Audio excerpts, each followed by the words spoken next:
Reformation is about to face the biggest test of its sustainability claims, and it has nothing to do with fabric. Reformation just targeted a $1 billion valuation for its IPO. In their S1 filing, they stated that their goal was to prove that a fashion company can provide strong financial returns and have a positive environmental impact. Let's back up for a second. So in 2019, Reformation was acquired by Permira, a private equity firm. So when they go public, it's expected that Permira will retain about 49.2%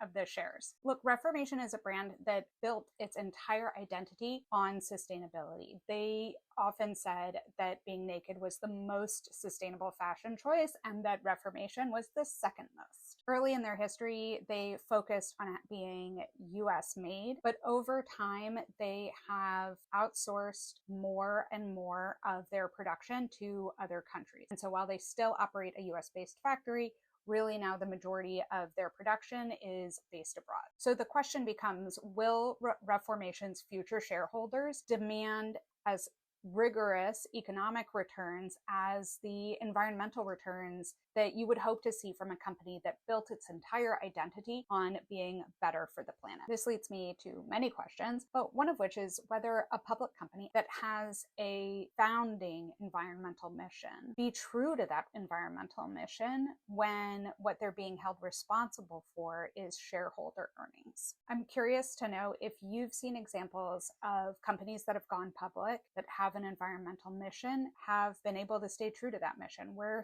some companies that are doing it right and still are beholden to shareholders for their financial gain. Do all public companies have to compromise on their environmental values and ethics and goals in order to be a public company? My last question for you is, if you're a Reformation customer, what are you going to be looking for in the future to see if they are staying true to the company that they started out as? What's the point at which you no longer support them as a company? What would you be surprised to see if they do it right?